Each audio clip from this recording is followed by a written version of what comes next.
guys, I want to ask you something first before we get into whatever you guys want to talk about, because do any of your groups have active social media? Yes. Yes. Okay. Who and what do they, who's in charge? And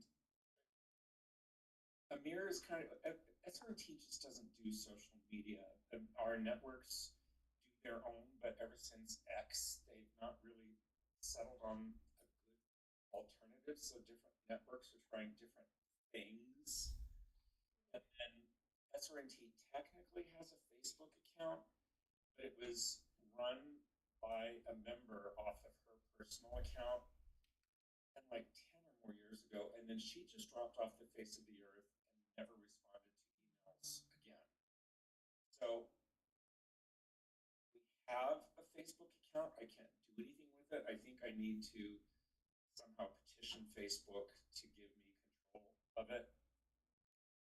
But Amir is really pushing for me to do this, and it kind of pisses me off because I don't like being told what to do for my organization.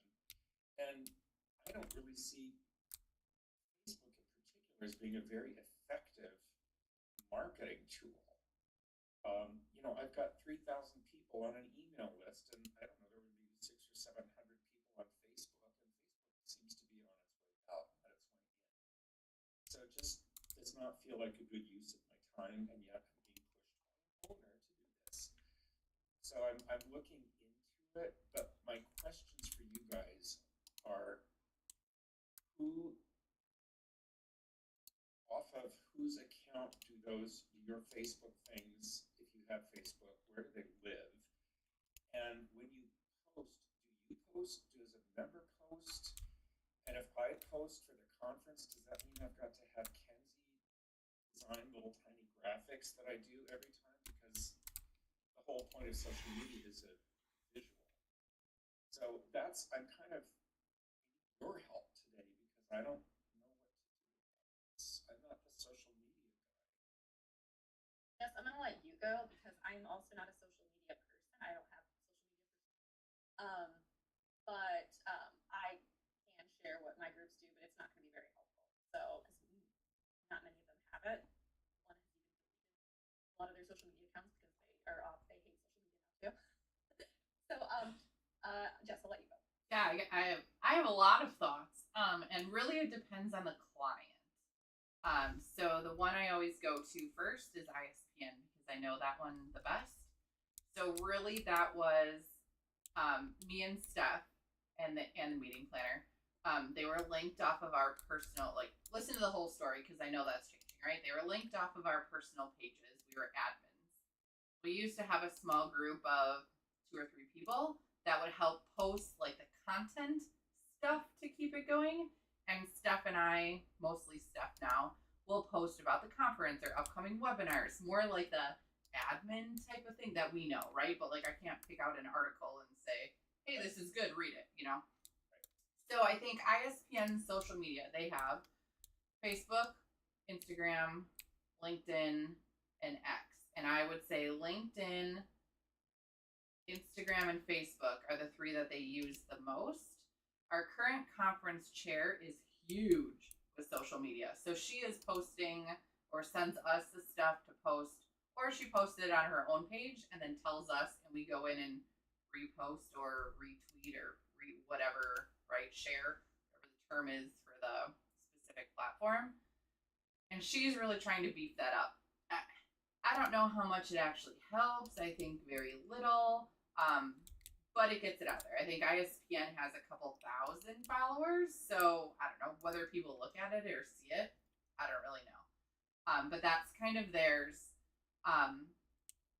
AAVP is more volunteer based. They have, I think they have LinkedIn for sure. Facebook is their student group. And I think that's all. I don't think they have Instagram. I think they have those 2. And that's mostly, I don't even think we have access to it right now. I think that's mostly volunteer run. They do what they want to do and it's their beast. ASVCP is a mixture. They do Facebook and Instagram because if you post to Facebook, it goes directly to Instagram. And so you can like link them together. Yeah. You have to go through the process. Correct. Okay, well, yeah. that's good. I didn't know that, so thank you. Because I was thinking I want to see Instagram. I don't. Okay, keep going. So that's a mixture, right? Sometimes they do it. I would say most of the time we do it. Again, right? All of these are linked through Steph and Mai's personal, and then we're admins or whatever on that.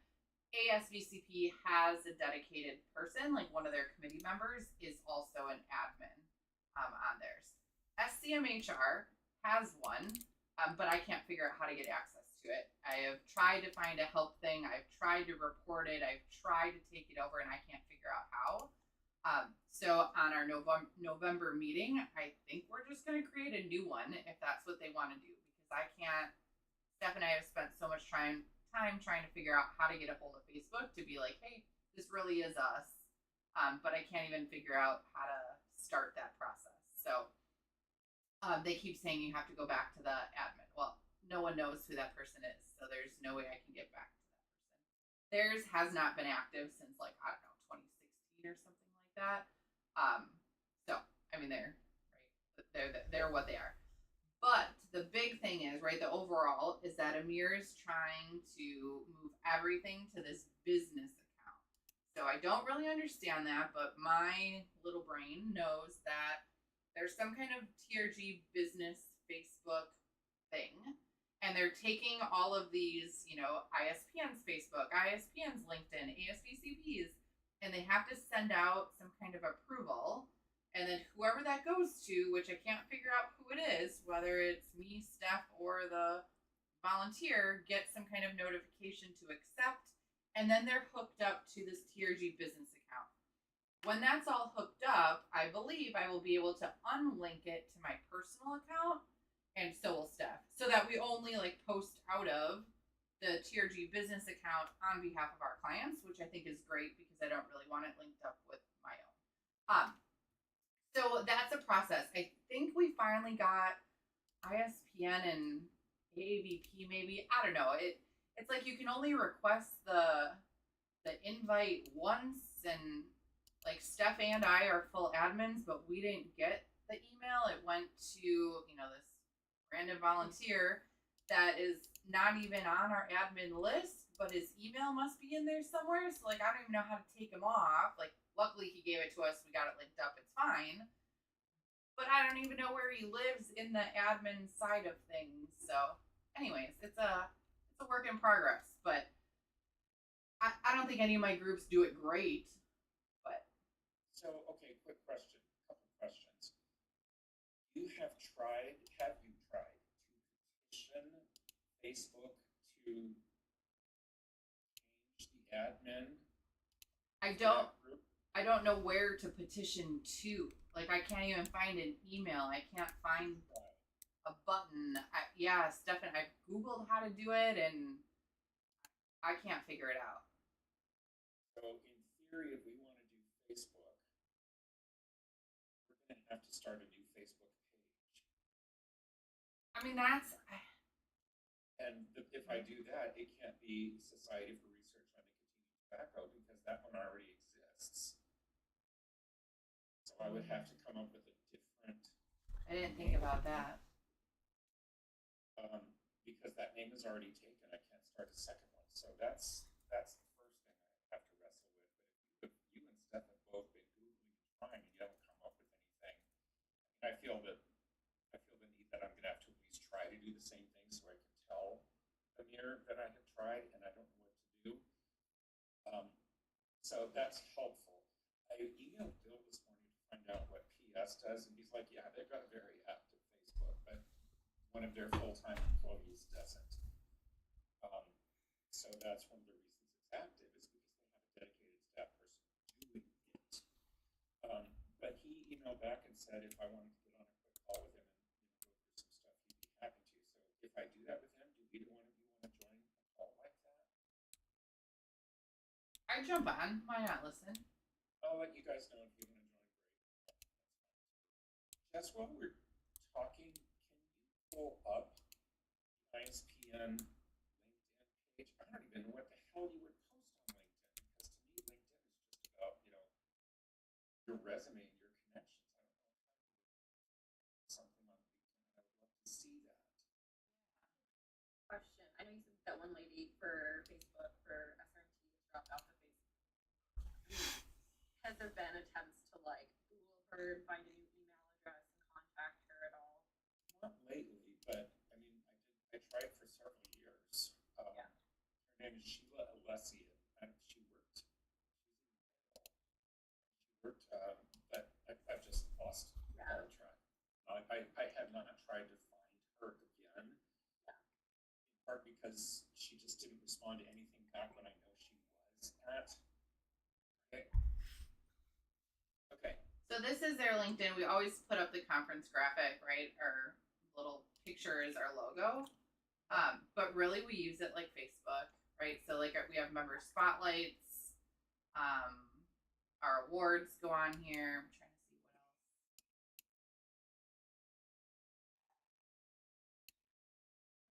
Awards, I think that's going to be a lot of it. Member spotlight.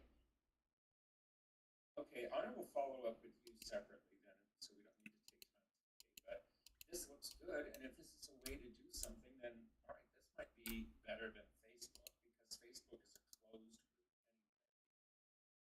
anyway. And there's a whole SRNT history that I think is only going to come back and get worse, because years ago when we first started social media, we had a board member who flipped out because the member who posted something on Twitter, board member didn't agree with it, and it's kind of that whole going on. So he's like, well, if this happens, it looks like SRNT is promoting this. Like, sharing an article.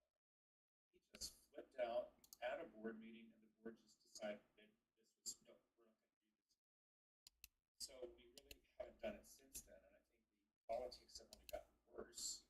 So if we were to do it, I don't think I would have a member do it. I think we would only use it. I think ASVCP, so ISPNs is really just, right, promoting the conference, promoting the webinars, like because we don't have anybody else to do it.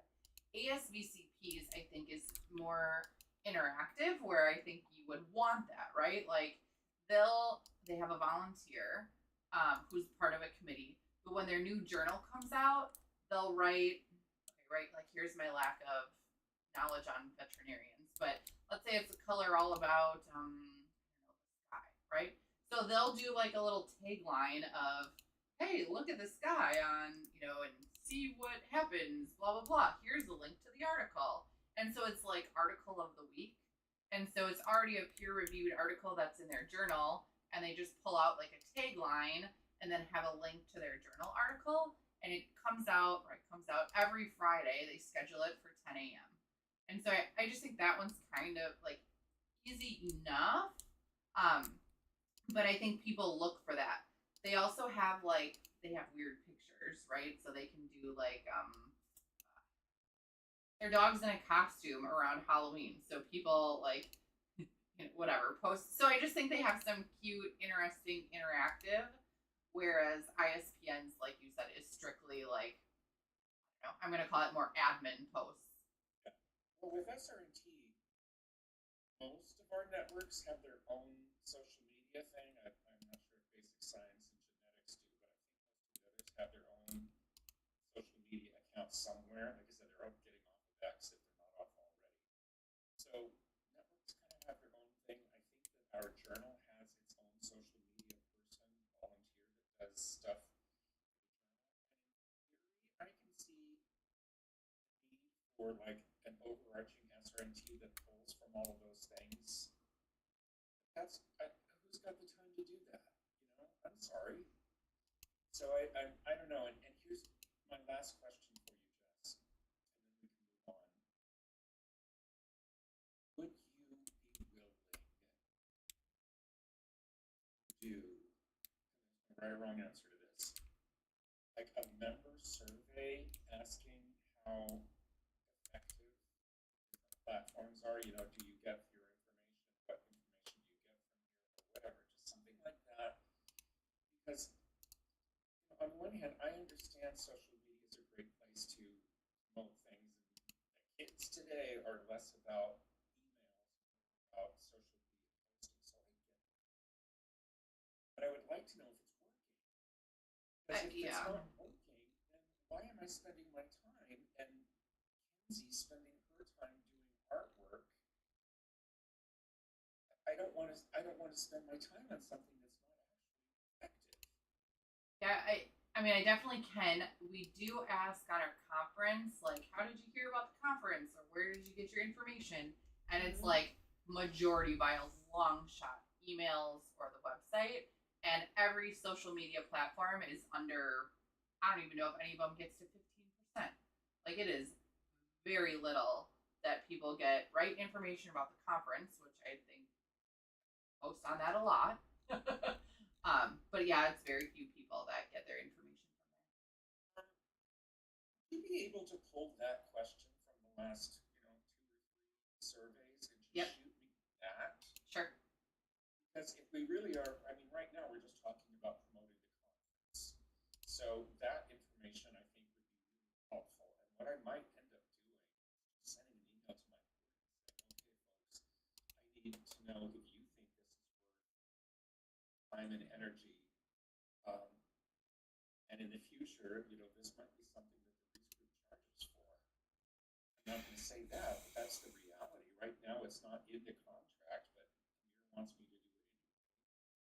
And if they look at reducing the contract, this is something that they continually would charge. So I'm a little lost here, but I feel I need to take Amir seriously because, and I do understand that the younger kids like social media, so I do want to take this seriously. At the same time, I don't want to waste my time. So if you can send me anything, I really appreciate it. Yeah, of course. That's easy. Okay, thanks, you guys. I thank you for letting me take over and ask about that. Funny how much like social media is. You have to do these things. Every group is so different, and it's a bummer to have to like, jump through hoops to do things. But because I know like with my groups, like half of them don't even have it. Half of them would do a volunteer run, and like for the most part, I'm not even aware of any of the social media. And my thing with SRT, I wonder what it is for you guys, but I mean, it's a damn small gene pool, and I've got 3,000 people on an email list, and at the very least, that's people are I hope are going, oh, this is when the conference is, oh, this is when abstracts open and close.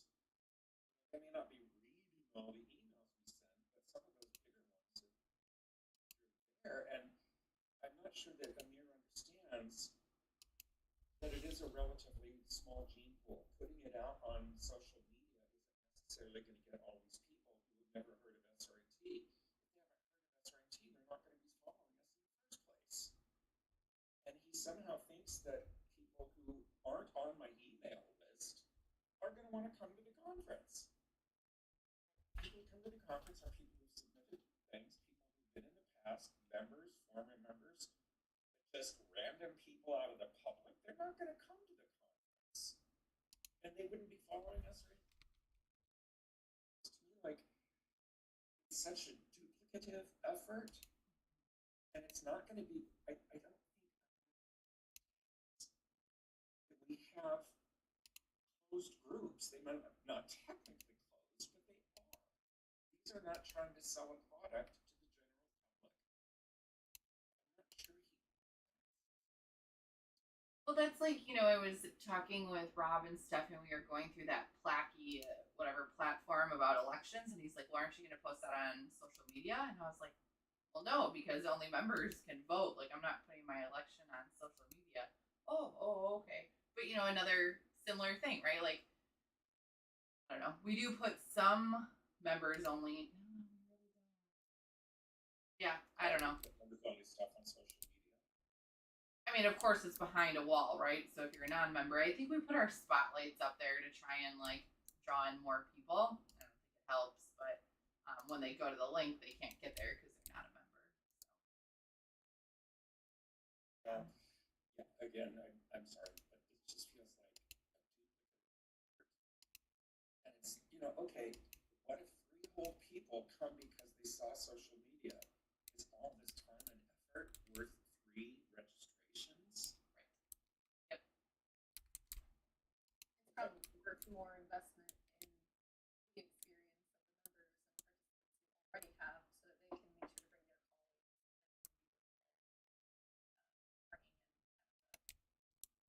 Thanks for saying that. I appreciate it. You're right. You're right. Okay. And then, all right, last question. I said I was done. So when you do post event admin things, do you post graphics? I mean, I saw that on your, when you showed us LinkedIn, those are graphics. Who does those graphics? So I always try to have a graphic, right? Because algorithms will tell you that if you have a graphic, it's more. They all come from Kenzie. I try to, like the member spotlights that happen like every month. It's a template, right? So she just fills in a new name, drops in a new picture, and it's done, right? Or those award ones were all done when she did the award banners for the website, right? So it's trying to use existing graphics that she just has to change the size to make the new ones. But yeah, I ask her for graphics. Okay, that makes sense. And I was thinking about this over the weekend. I even started to try to make a list of, okay, if I can come up with 15 different things, and do 1 or 2 a week, and some of them can be repeated. Mm-hmm. Like, registration opening, early bird closing, all that kind of stuff, but also some conference highlights, highlight the plenary lecturers, do something about Baltimore. Mm-hmm. So if I can even come up with those in advance and then just shoot that off to Kenzie, here are 15, 18 things I would like you to lay out. And some of them, what you just said, would be templates where we can drop in a photograph, drop in. Yeah. Give that, and I'll talk to her before I do that. It just feels like a huge, gigantic project trying to figure out Facebook. Now start LinkedIn. Instagram hadn't even occurred to me. Facebook, and that automatically can go. That takes care of that. The nice thing is you can. That's a lot of work. It is, but you can schedule a lot of them, right? So like Facebook, Instagram, if you link them, you can schedule them out for like a whole month, month and a half. And I want it to go out Friday the 25th at 10 a.m. And you can write it and do it, and then you forget about it. And then I just have a reminder in my calendar, like, you need to schedule the next lump, because you can only go out so far. All right, I'm done. Thank you. Kaylee, other than laundry over the weekend, all that kind of stuff, what's going on with your groups? No, nothing. It's fine. I mean, it's actually kind of quiet right now. I should be working. I need to be focusing on doing the things.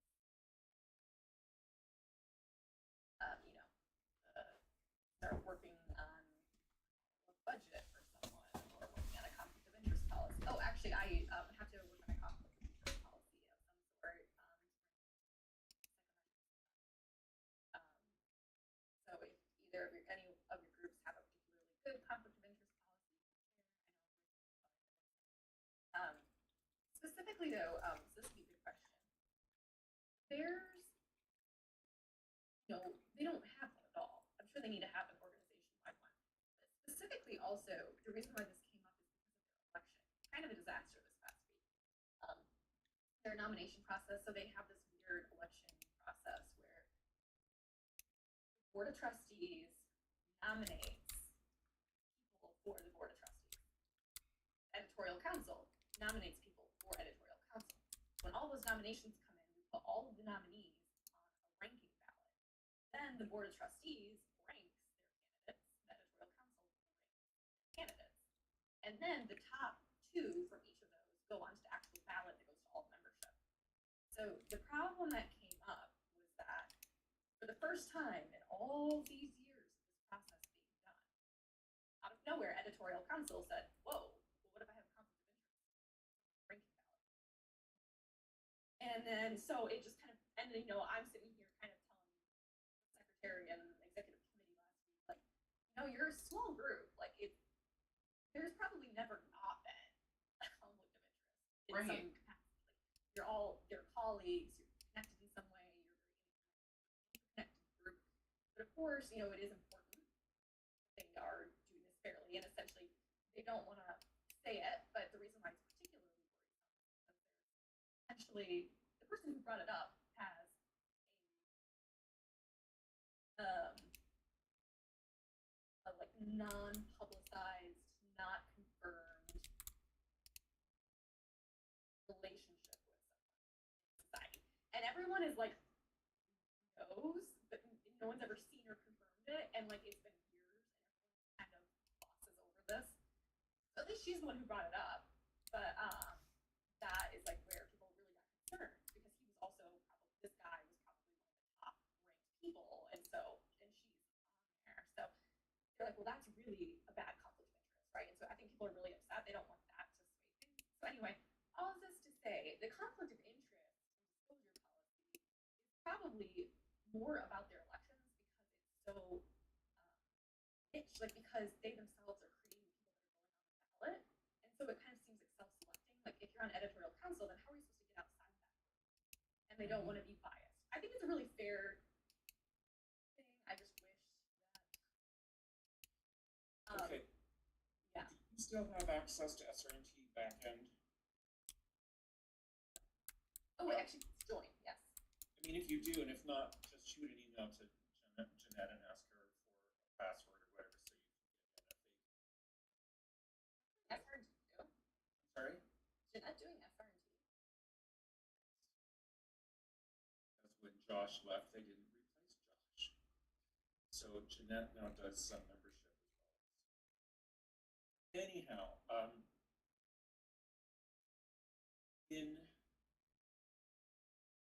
it's just such a joy trying to find this, but if you can get into members only, on the left-hand side of your screen, there will be a short kind of table of contents, and one of those is access more things. That'll take you to what really is more like our table of contents for the members only section, and I'm working with making that the first place you land. Once you're in that, down at the bottom, one of the options is policies and bylaws. Policies and bylaws. Although, you know what? Hold on, I'm going to try something. I found it. Okay. So, section 1 of the policies. Hold on one second. I have to like find it first. I only have access to it. Oh, okay. I'm going to send you, I'm going to copy and paste the link and put it in here. See if you guys can open it. For some reason, somebody told me that even if once you're in members only, if you do a link, then it takes you out of members only.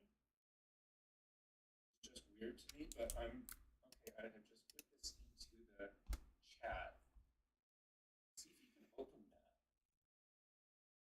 I can. Well, there you go. It should be a members only, but somehow magically now, once you copy the link and send it out, it's no longer members only. So anyway, get into that. So it is the policies, and it is section 1, and section 1.3 is code of ethics. You might find something there. 1.5 is IRS conflict of interest, which is different. 1.6 is competing interests. And then that one, we ended up having to come up with that one because FDA required something like that for our grant application. We didn't necessarily have all of that, I don't know. And then under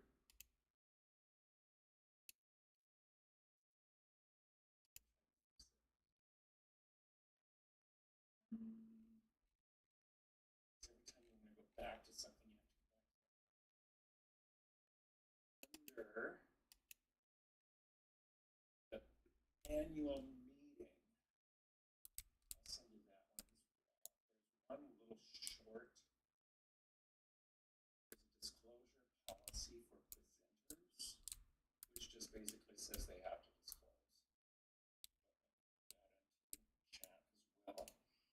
the last thing I will do is I will email you, Kaylee, the conflict or the disclosure form that we require nominees for any elected position to complete.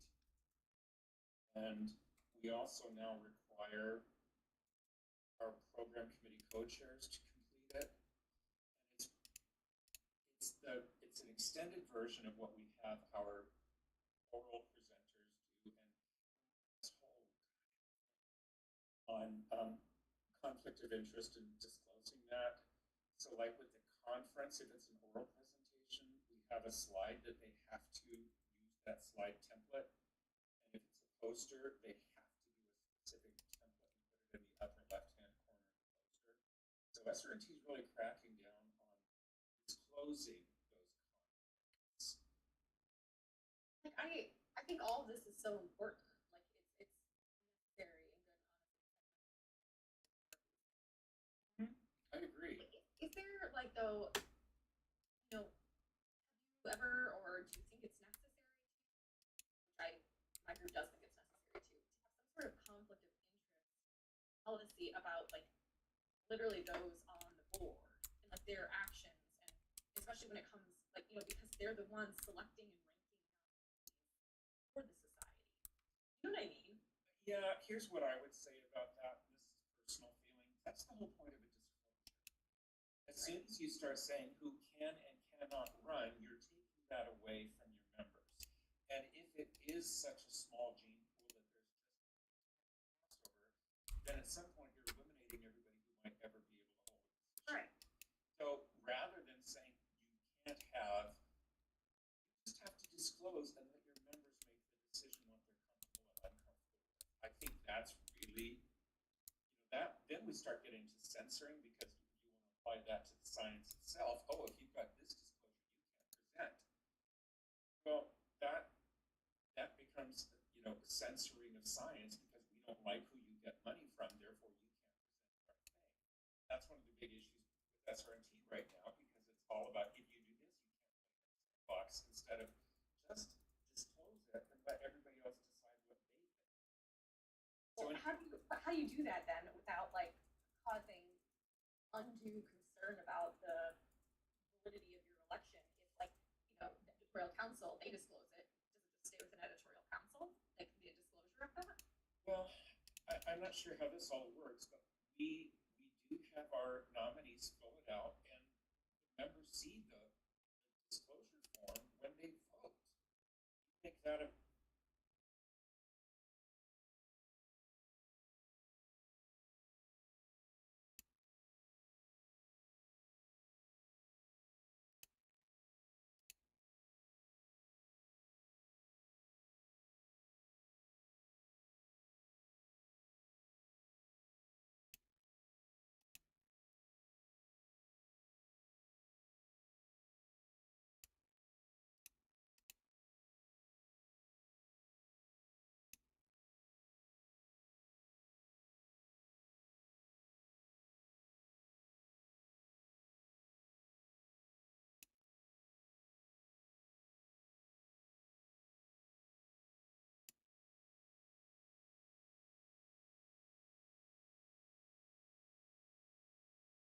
Hello. Hi Jessica, how are you? Hey, good. How are you guys? Sorry to keep you waiting. No problem. Do you go by Jessica or Jess? Either one's fine, but usually Jess. Okay, I thought I saw that. Okay, perfect. Well, it's great to meet you. Thank you for taking the time today. Yeah, no problem. I thought I was gonna have a few more join, but maybe something came up with them too. So I think maybe start and see where we go from there. Sure. And first of all, I want to apologize for my casual dress and my stuffy nose. I'm out sick today, but it's also Columbus Day, so I figured there was no need to put on a suit. Yep, totally. Yeah, you're good. Yeah, appreciate your time, and maybe we can just start by introducing ourselves. My name is Will Hinman. I'm a co-founder and partner of the firm. Before getting out into private sector lobbying, I was the director of the Speaker of the House's office here in Ohio, and prior to that, had a position in the current legislation for a couple of years as well, but have a background in politics and all that good stuff, and as a result, have some great relationships in the legislature and have been successful in moving a number of big pieces of legislation and also altering or stopping a number of big pieces of legislation where needed as well. Um, my partner Andy Bowers is not able to join today. He's actually traveling, um, but he's been doing this for longer than I have. He's been doing this for over 2 decades now. So together we've built a pretty good reputation in Columbus, and have a pretty large client list that we work on behalf of. It's a number of trade associations, like yours, but also private companies, nonprofits, etc. Sort of all over the board. We're kind of generalists. We're not so much just in one particular area, but certainly have a good amount of expertise in sort of like healthcare adjacent kind of fields. We've represented a number of groups in this space as well. Tyler, do you want to give a quick intro? Yeah. Hi, Jess. So I was the one emailing you, reaching out. I'm an associate here at Bowers Hedman. I just started in the last couple of months. I was interning here before that, and I also was a constituent aide and represented Jane Schmidt's office in the Ohio House, and she's actually chair of the health committee where the hair removal bill I mentioned to you is in her committee. Nice. Well, nice to meet you both. Yeah, likewise. Tell us a little bit about your group and your organization and how you're organized and what type of advocacy work you do. Yeah, so I technically work for an association management company.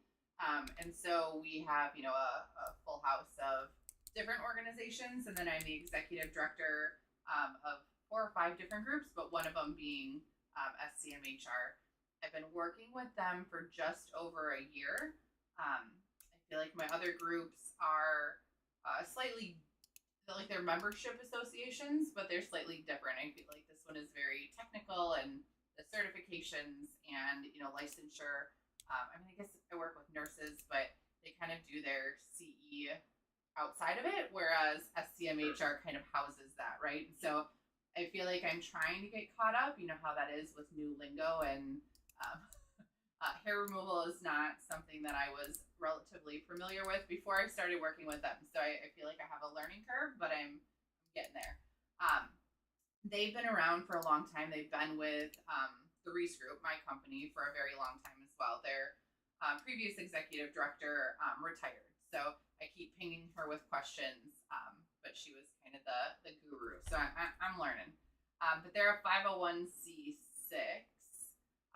We have a lobbyist in New York because there's a bill that's been going through there for probably a couple years. We thought it was going to get passed multiple times, and I feel like each cycle we get just like one little step closer. And we thought we were going to cross the finish line this past time, and we were like one step short. Again, my legislative knowledge is getting larger, but so apologize for the language because I don't know all the terms there either. But I think okay. It's different in every state. Exactly. Yeah. So we're working with her. She is someone that one of our board members knew. And so, right, like we don't have a large budget. And so she is definitely not charging us probably what a normal firm would, right? And so I want to be upfront with that. We don't have a lot of money, but we do have members from Ohio. We just had a members meeting.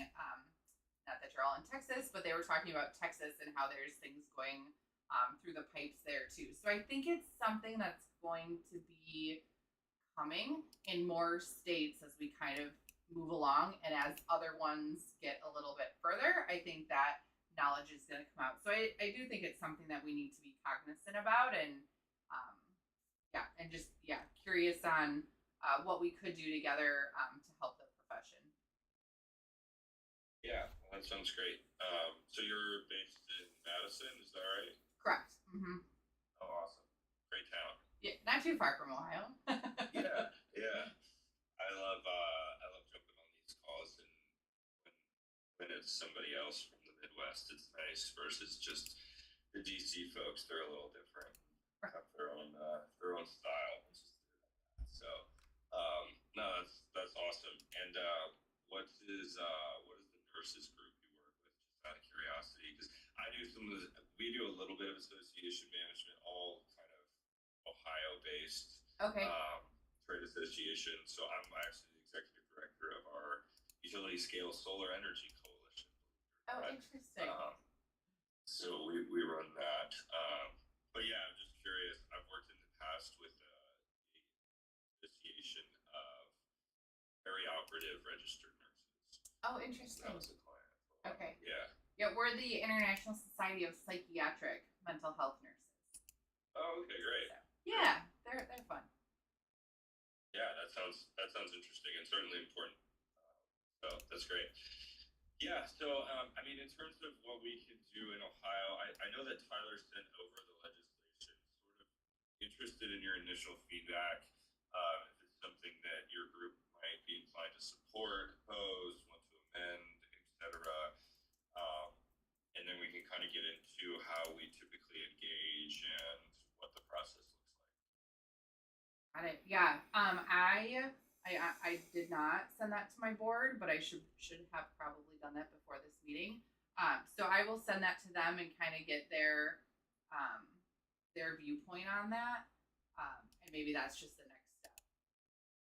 Yeah, why don't you do that and let us know what they think, and then while we have you on, I can just run you through like how we engage and what the process looks like for the bills. It looks like there's two bills. There's companion bills, one in the House, one in the Senate.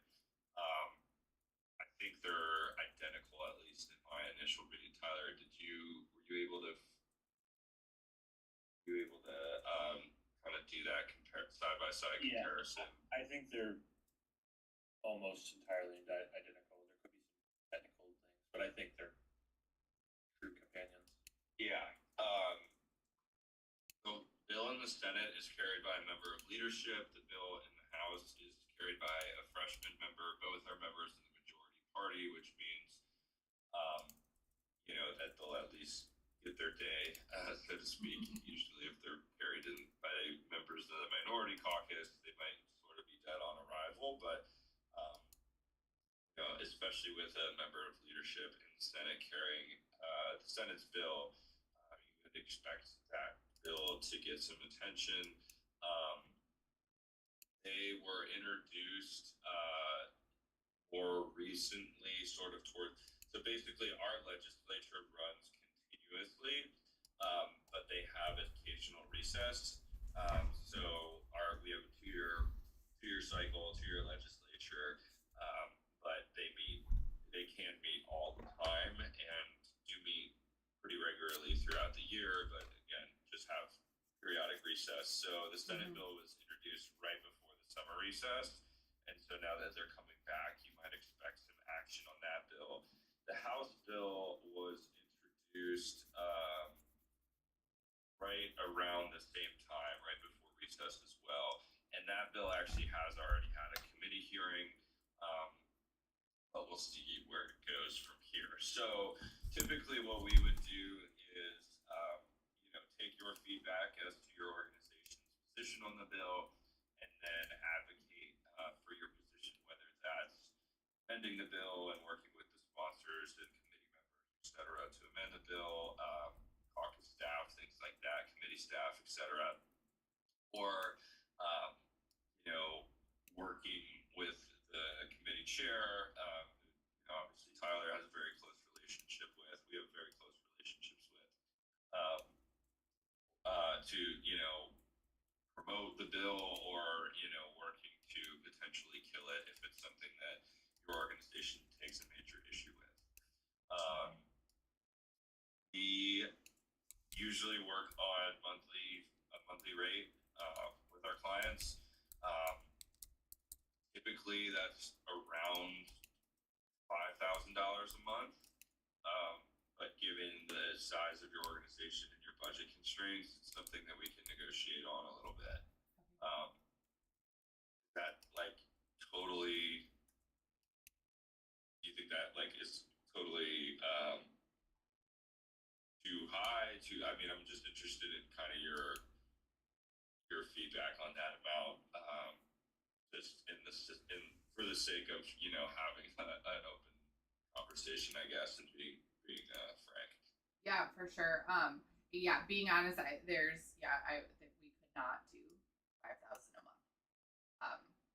It's just not in, um, yeah, not in the budget. What would you say is sort of your max? I mean, what if you're willing to share, and maybe it's public knowledge anyway.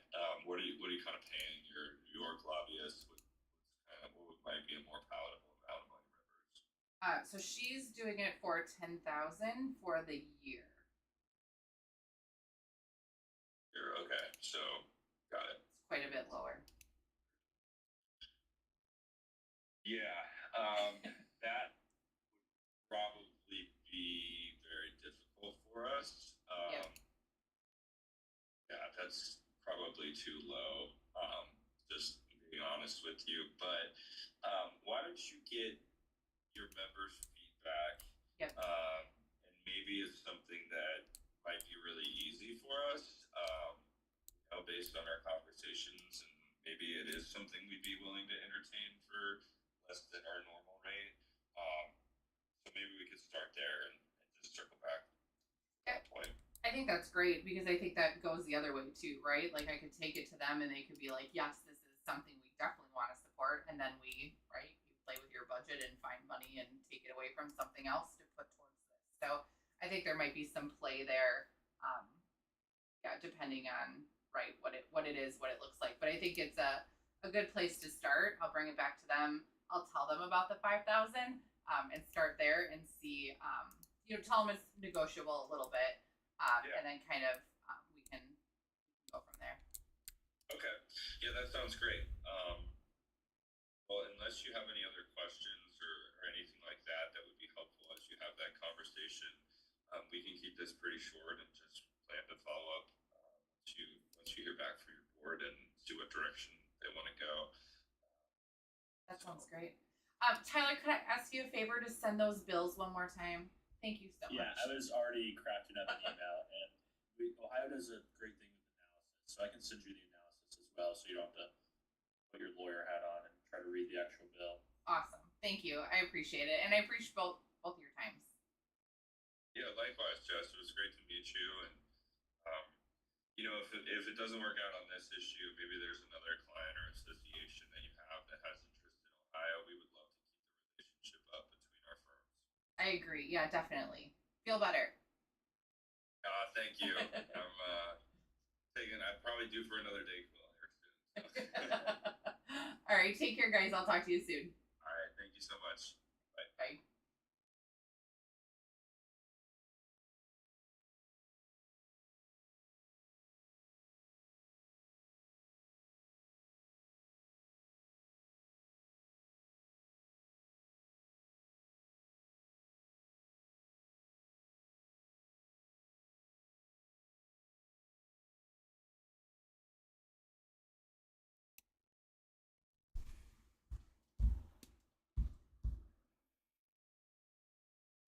And deal with this as much. Here's what I can help you with. But oh, by the way, here are two other things that on this similar subject. Here are other things that are more concrete, and I want you to consider. So that's making you look good, and I'm all for that.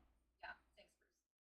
Yes, welcome back. Yeah, sorry guys. I thought it was going to be a crazy question, and it was like cut and dry. So that was great. What's your question?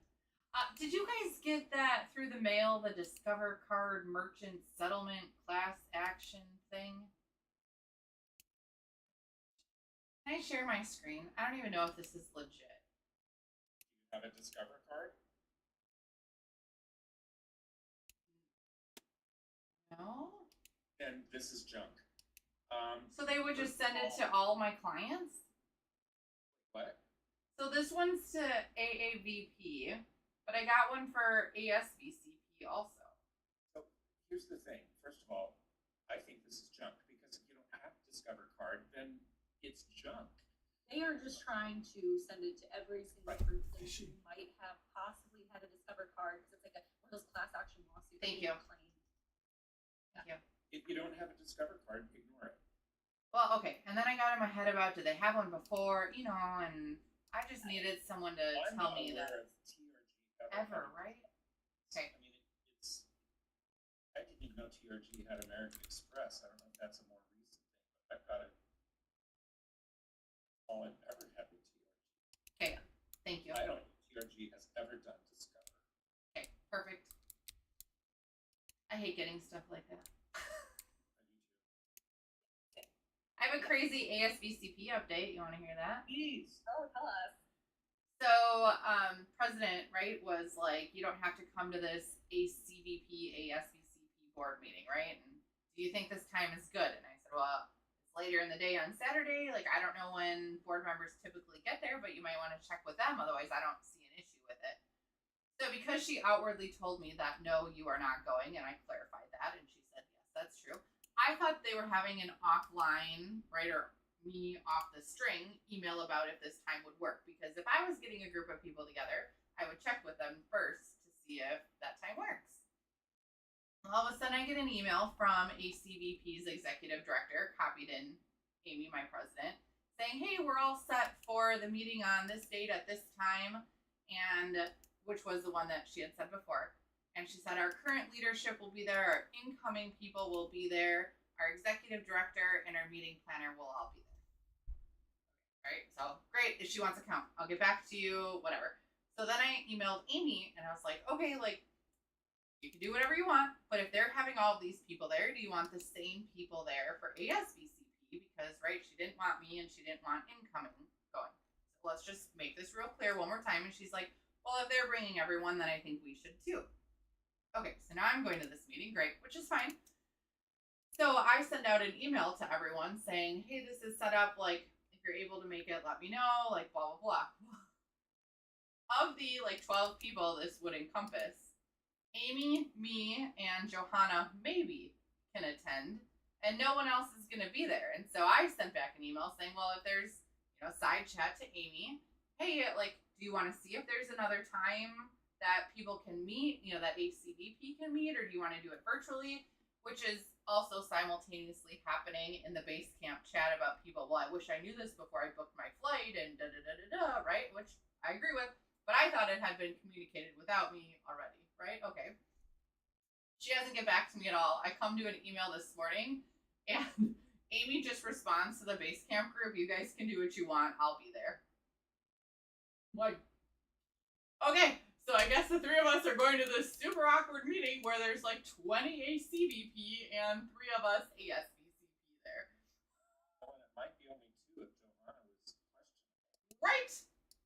And okay, so here's my question, and I do think you should show up. But does Amy now think it's just going to be her, or is Amy now saying it is the 2 people? No, I mean I RSVP'd saying I was going, so I do think she thinks I'll be there.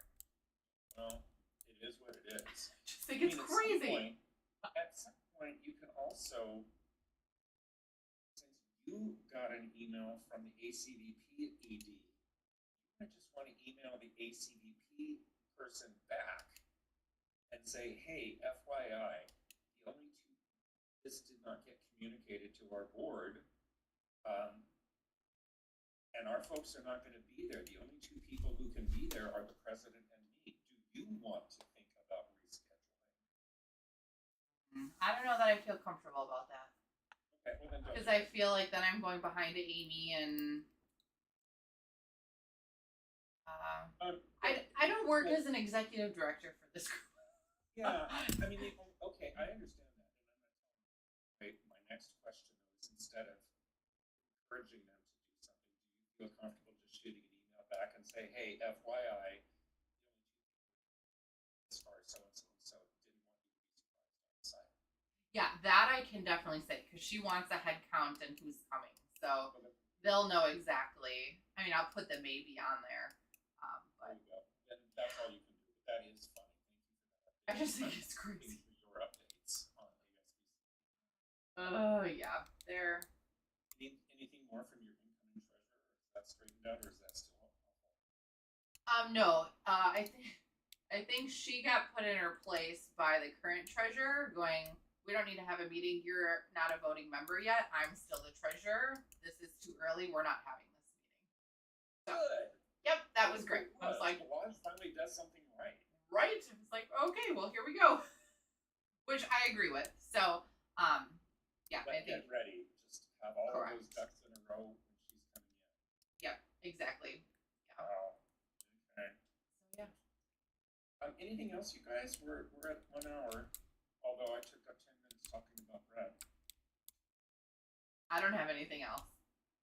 I'm good. I'm Okay. gonna get my brain situated for the weekend.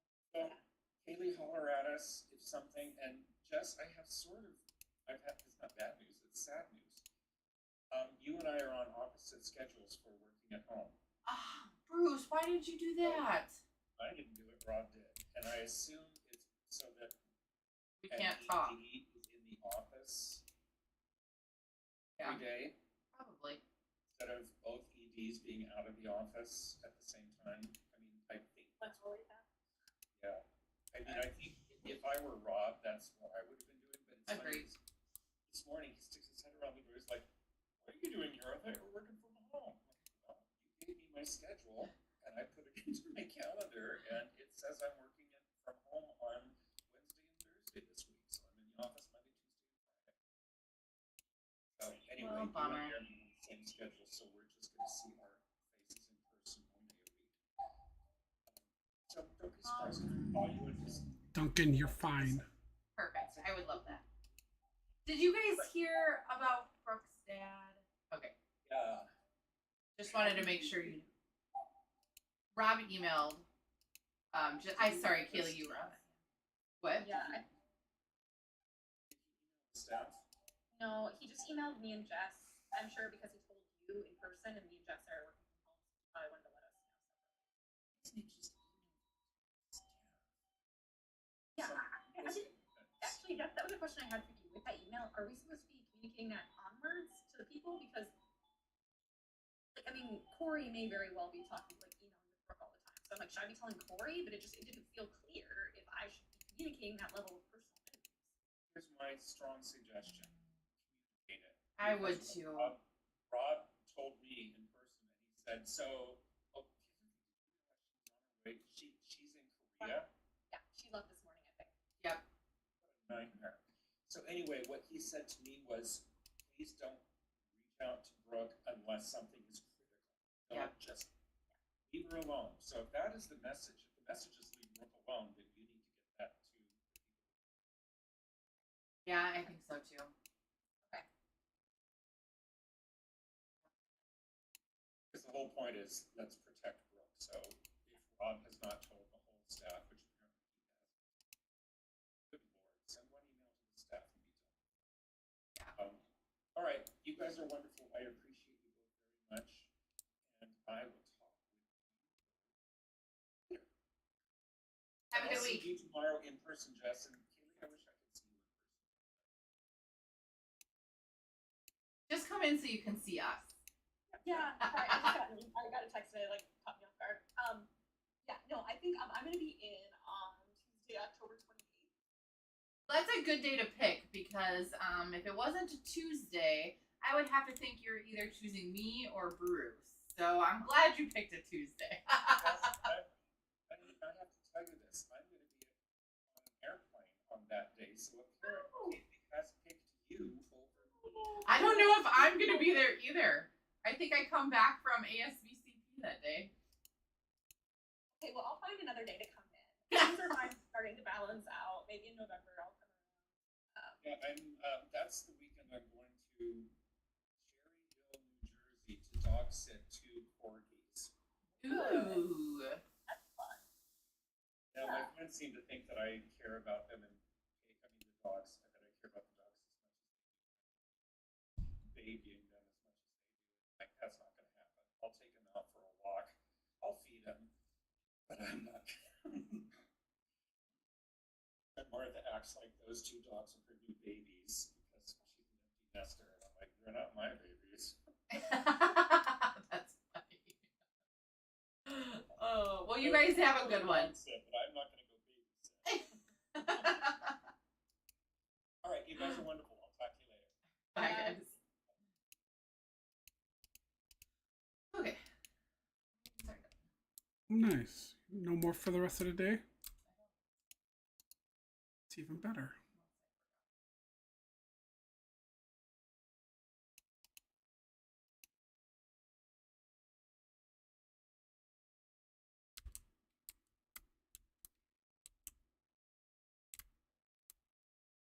Go get them in a few minutes? Yeah. Or do you want me to go get them?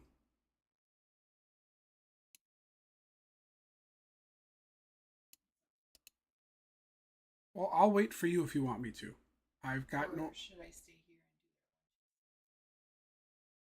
and do Oh, that might be a good idea.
Alright, I'm gonna save.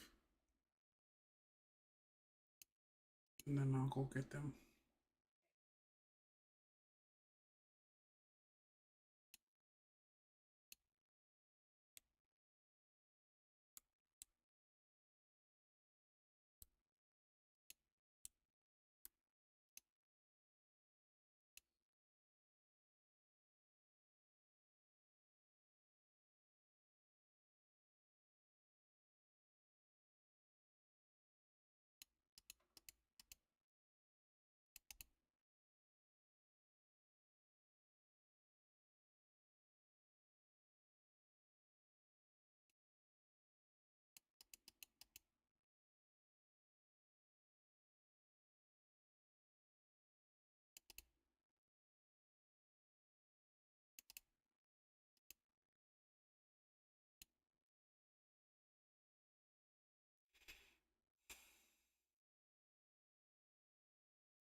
Who's that?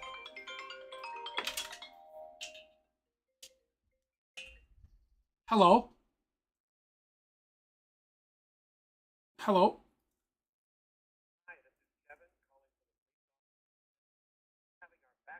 Oh, never mind.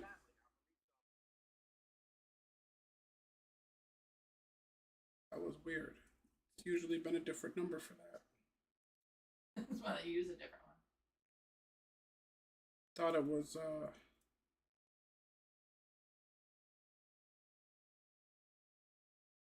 it was the injury lady.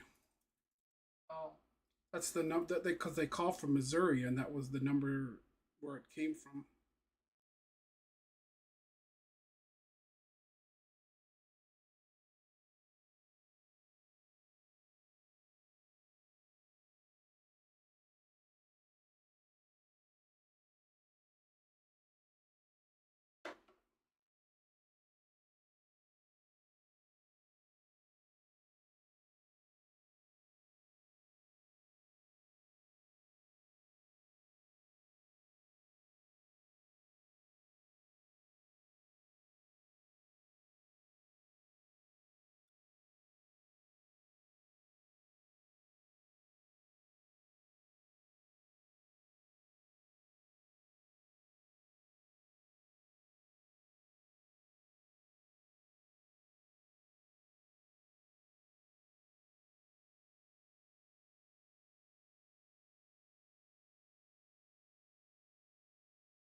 I am going to go get them.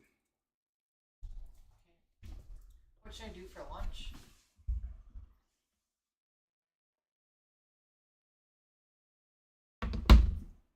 Maybe some chips for her. I have a granola bars in there too.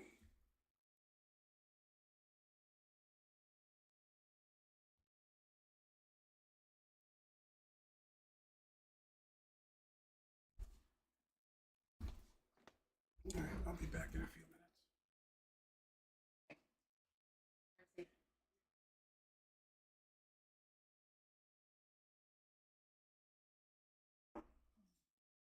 Tonight, I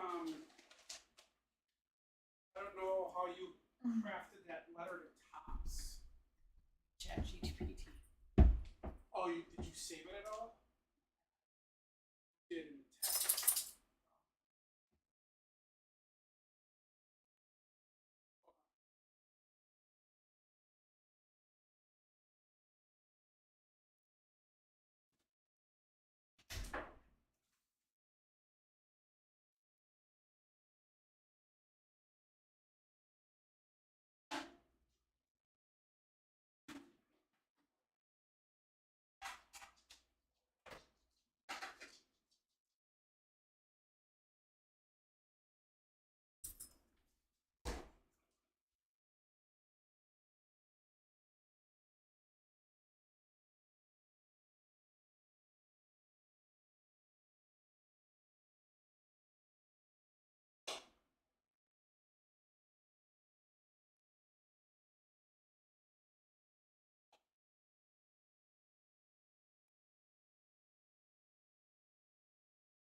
That's the chocolate chip cookie. Do you like that one? You know what a chocolate chip cookie is. Do you want to sit in your special chair?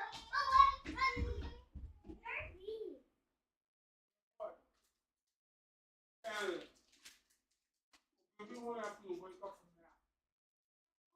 Do you want to pick out your own Lunchable? Look at the one that's on the table. Go look at the one that's on the table first. I thought I saved. Huh. Is that one good? Or do you want one of these?